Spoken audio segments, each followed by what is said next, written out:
IELTS reading with clue. IELTS reading এর ক্ষেত্রে with clue দিয়ে যে শূন্যস্থানটা পূরণ করতে হয় এটা খুবই কঠিন এবং খুবই কঠিন। এটা আপনার মাথায় ঘুরছে। যদি আপনার মাথায় এই চিন্তা ঘুরে থাকে এবং করতে যে আপনি পারছেন না, ভুল হচ্ছে, এই চিন্তা যদি আপনার মাথায় ঘুরে থাকে, তাহলে আজকের লেসনটি শুধুমাত্র আপনার জন্য। দয়া করে ভিডিও শেষ পর্যন্ত থাকুন। আশা করি আপনার এই প্রবলেম সম্পূর্ণ সলভ হয়ে যাবে। Before that, welcome to my channel IELTS কে। আর আমার চ্যানেলে আপনাদেরকে স্বাগতম। এবং আপনি যদি আমার চ্যানেলে সাবস্ক্রাইবার হয়ে থাকেন, then you are the boss. Otherwise please subscribe, it's my whole hearted request to you. আপনার আইএলস জার্নিকে সহজ করাটাই আমার উদ্দেশ্য। আমি লাস্ট 8 থেকে 10 বছর যাবত পড়াচ্ছি, সেখান থেকে কিছু গল্প আপনার সাথে শেয়ার করব। স্টুডেন্টরা কীভাবে ভালো করছে সেই এক্সপিরিয়েন্সগুলো আপনাদের সাথে শেয়ার করব। আশা করি আপনারা আমার সাথে থাকবেন। তো আজকের যে আলোচনার বিষয়, আজকে আমার যে মূল টপিক আজকের ক্লাসের, সেটি হচ্ছে আমরা কিভাবে গ্যাপ ফিলিং করব রিডিংয়ের ক্ষেত্রে, আইএলস রিডিংয়ের ক্ষেত্রে, যেখানে আমার ক্লু দেওয়া থাকবে। এখন এটা করতে যে আমার কিছু স্টেপ ফলো করতে হবে, আমি কিছু চ্যালেঞ্জেস ফেস করব এবং আইএলসের পক্ষ থেকে আমার জন্য কিছু অবস্টাকেল তৈরি করা থাকবে। তো সেগুলো কি থাকবে, আমাদের দেশের স্টুডেন্টরা নর্মালি কী ধরনের ভুল করে থাকে, সেই বিষয়গুলো আজকে আপনাদের সাথে আলোচনা করব। বিফোর দ্যাট, আপনার যদি আইএলস মক টেস্ট দেওয়ার প্রয়োজন থাকে এবং আপনি আপনার নিজেকে যাচাই করতে চাচ্ছেন কিভাবে আপনার বর্তমান অবস্থানটা কি, আপনার কোন অবস্থায় আপনি আছেন, আপনি আপনার নিজেকে যাচাই করতে চাচ্ছেন, আপনি কত স্কোর পেতে পারেন, কোথায় সমস্যা, এগুলো ফাইন্ড আউট করতে চাচ্ছেন, বিশেষ করে স্পিকিং এবং রাইটিংয়ে লাইন বাই লাইন অ্যাসেসমেন্ট আপনার দরকার, then you can contact with me. আমার কন্ট্যাক্ট অ্যাড্রেস ভিডিওর কমেন্টে পিন করা অবস্থায় পেয়ে যাবেন। আর জাস্ট ছোট্ট আরেকটা ইনফরমেশন দিয়ে আজকের মতো আপনার এই আলোচনা শেষ করে আমরা মূল আলোচনা চলে যাবো। সেটি হচ্ছে, আপনার যদি বেসিক ইংলিশ নিয়ে প্রবলেম থাকে, you can join my Facebook page and group. Facebook page এবং গ্রুপের লিঙ্কগুলো ভিডিও ডেসক্রিপশনে দেওয়া আছে। তো আজকের লেসন উইথ ক্লু রিডিংয়ের ক্ষেত্রে। এখন আইএলস রিডিংয়ের ক্ষেত্রে উইথ ক্লু যেটা থাকে, সেটা ইন কম্প্যারিজন যেটা উইদাউট ক্লু সেটার চাইতে কঠিন হবে। এখন আপনার মাথায় প্রশ্ন আসতে পারে, কেন কঠিন হবে? What's the reason? রিজন হচ্ছে, ধরেন যেটা উইদাউট ক্লু, ওইখানে যে ওয়ার্ডটা শূন্যস্থানে বসবে, সে ওয়ার্ডটা আপনি রিডিং প্যাসেজে, মানে যেখান থেকে আপনি প্রশ্নের উত্তর খুঁজে বের করবেন, সেখান থেকে সরাসরি পাবেন। কিন্তু যেটা উইথ ক্লু, যে ওয়ার্ডটা আপনার শূন্যস্থানে বসবে, সেটা আপনি শূন্যস্থানে, মানে রিডিং প্যাসেজে, সেটা আপনি রিডিং প্যাসেজে সরাসরি পাবেন না। It's a math and it's a myth. খুবই ঝামেলাপূর্ণ এটা একটা। এখন এই যে শূন্যস্থানটা আসবে, এটা দুইভাবে আসতে পারে। একটা হচ্ছে ছোট একটা প্যারা আকারে, সেখানে 6-7টা শূন্যস্থান, অথবা ইন্ডিভিজুয়াল লাইন আকারে। ইন্ডিভিজুয়াল লাইন আকারে যদি আসে, সেটাও তুলনামূলক সহজ হবে, কিন্তু যদি প্যারা আকারে আসে তাহলে খবর আছে। বিষয়টা হচ্ছে এরকম। এখন এই জিনিসটা আমরা কিভাবে সলভ করব, সেই জিনিসটাই আজকে আমরা একদম আপনাদেরকে কম্পিউটার স্ক্রিনে নিয়ে যাব, একদম স্টেপ বাই স্টেপ সবগুলো জিনিস আপনাদেরকে দেখিয়ে নিয়ে আসবো। তবে তার আগে জাস্ট একটা জিনিস, শূন্যস্থানে যে ওয়ার্ডটা বসবে যখন উইথ ক্লু হবে, সরাসরি সেটা রিডিং প্যাসেজে আপনি পাবেন না। সুতরাং পরবর্তী ভিডিও খুব মনোযোগ সহকারে দেখুন, নাহলে কিন্তু আপনি গুরুত্বপূর্ণ টিপস মিস করে যাবেন। তো চলুন নিয়ে যাই আপনাদেরকে কম্পিউটার স্ক্রিনে। তো চলে আসলাম আমরা আমাদের কম্পিউটার স্ক্রিনে। আজকে আমরা যে বিষয়টি নিয়ে আলোচনা করব, সেটা হচ্ছে strategies for reading gap filling. তবে আজকের এই আলোচনাটা হবে হচ্ছে আপনার উইথ ক্লু রিলেটেড। ওকে, যেখানে ক্লু দেওয়া আছে, এই যে এরকম ক্লু দেওয়া থাকবে, সেটা কিভাবে করবে, এবং এটা করার সময় একটা বড় চ্যালেঞ্জ আপনাকে ফেস করতে হবে। সেটা কি জানেন? এখানে যে আনসারগুলো দেওয়া আছে, এই আনসারগুলো আপনি প্যাসেজে হুবহু পাবেন না। ধরেন এই যে প্যাসেজ, এখানে আপনি হুবহু ওইখানকার যে ওয়ার্ডগুলো আছে, সেই ওয়ার্ডগুলো আপনি হুবহু পাবেন না। এটা হচ্ছে এটার সবচেয়ে বড় চ্যালেঞ্জ। তো চলুন আমরা কিভাবে সলভ করব একটু দেখি। তো এখানে কয়েকটা রুলস আমরা আলোচনা করব, যেখানে 7টা টিপস আছে কিভাবে আমরা এটা সলভ করতে পারি। ফার্স্টেই বলা হয়েছে, দেখুন, read through the summary carefully to make sure you understand it. তো বলার অপেক্ষায় রাখেন, আপনাকে রিডিং প্যাসেজটা ভালো করে পড়তে হবে বোঝার জন্য। ওকে, ওয়ার্কআউট উইচ সেকশন, তার মানে হচ্ছে আপনার এই যে প্যারাগ্রাফটা, এই প্যারাগ্রাফটা আপনার হচ্ছে রিডিং প্যাসেজের কোথা থেকে আসছে, এটা বের করে নিতে বলছে, যে আমরা একটু আইডিয়া করে নিব। তখন এইটা সবগুলোর মধ্যে সমানভাবে আপনার ডিস্ট্রিবিউট করা আছে সবগুলো প্যারার ভিতরে, এই জন্য আলাদা করে নিচ্ছি না আমরা। এরপরে বলা হচ্ছে, দেখেন নাম্বার 3টা খুবই important, star mark. Carefully read the sentence with the first gap and think about what form will fit. Example, কি ওয়ার্ড হতে পারে এটা? ওকে, কোন পার্টস অফ স্পিচ হতে পারে? Should it be an adjective, noun, infinitive, present participle, কোনটা হতে পারে এটা একটা গেস করার চেষ্টা করা উচিত।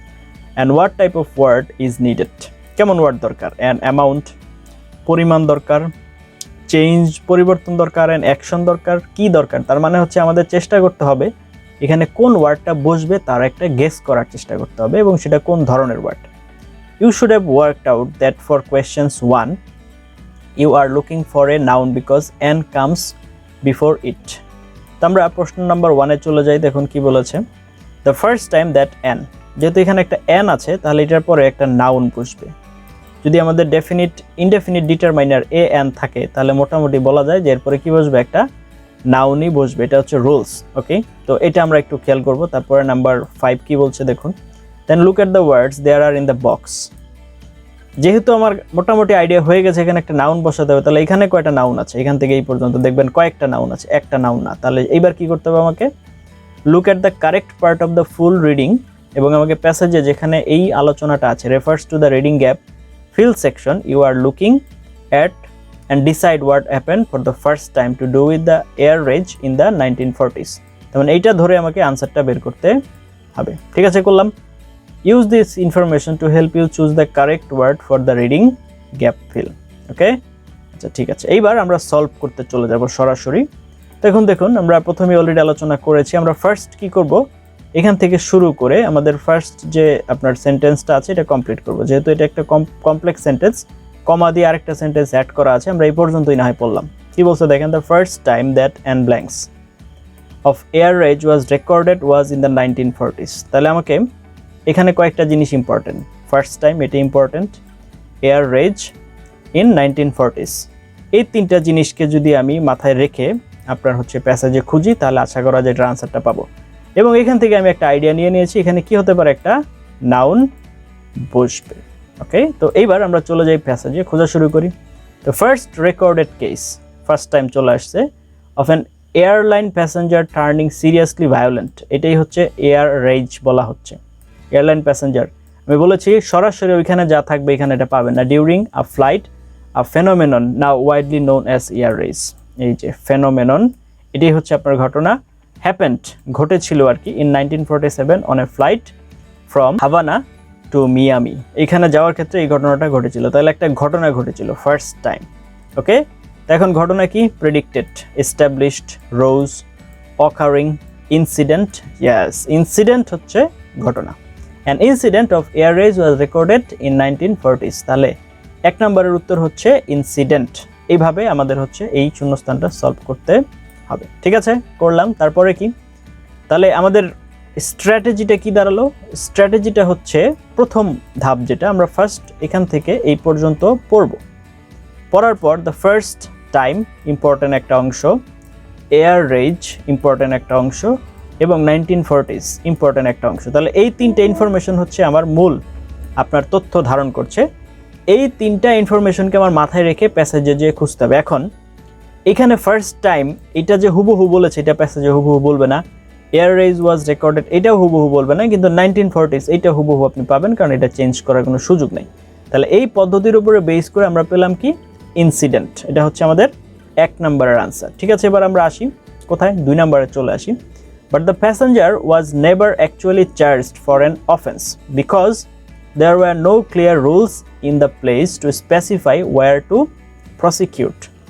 মানে ওই প্যাসেঞ্জারকে কোনো আপনার হচ্ছে আইনের আওতায় আনা যায় নাই। কেন, কারণ কারা আইনের আওতায় আনবে এই ব্যাপারে কোনো নির্দিষ্ট নিয়ম ছিল না। ইট ওয়াজ লেটার, পরবর্তীতে blanks that is it would be the country where the plane is registered. এখন কথা হচ্ছে আমরা সবসময় যেটা করি শূন্যস্থানের আগের যে ওয়ার্ডটা আছে এটাকে বেশি গুরুত্ব দেই, কিন্তু আমার চেষ্টা করতে হবে শূন্যস্থানের পরে যে লাইনটা আছে এটাও ভালো করে পড়ে নেওয়ার জন্য। না হলে কিন্তু যেহেতু এই উইথ ক্লু এর ক্ষেত্রে একটা ঝামেলা, সরাসরি ওয়ার্ডটা কিন্তু এখানে দেওয়া নাই, প্যাসেজে যেটা থাকবে, তাহলে আমার ভালো করে বোঝার জন্য পরের লাইনটাও ভালো করে পড়ে নিতে হবে। ঠিক আছে, তাহলে এবার আমরা পরের লাইনে চলে যাই। দেখেন এখানে কি বলতেছে, in 1960s here the Tokyo Convention it was decided that the laws of the country where the plane is registered take precedence.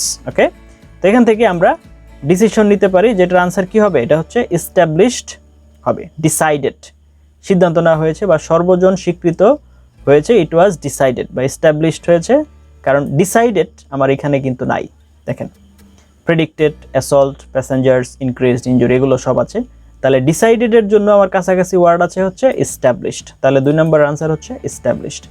It would be okay, air rage has blanks, air rage has blanks. এখন যেহেতু দেখেন has আছে তাহলে বুঝতে হবে আমার এখানে একটা V3 বসবে।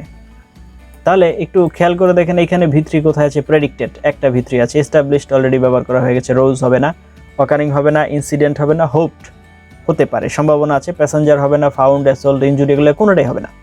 সম্ভাবনা আছে কোনটার? প্রেডিক্টেড, সম্ভাবনা আছে হচ্ছে হোপ, সম্ভাবনা আছে হচ্ছে ইনক্রিজড, তিনটার মধ্যে যে কোনো একটা।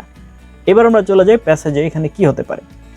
প্যাসেজে এখানে হতে পারে যে the frequency of air rage has expanded, তার মানে এক্সপান্ড মানে বর্ধিত হয়েছে, কাছাকাছি আছে হচ্ছে আপনার ইনক্রিজড, তার মানে বৃদ্ধি পেয়েছে, increased significantly since this time, growing by a staggering 400% from 1995 to 1998. Air rage is blanks. Air rage কি?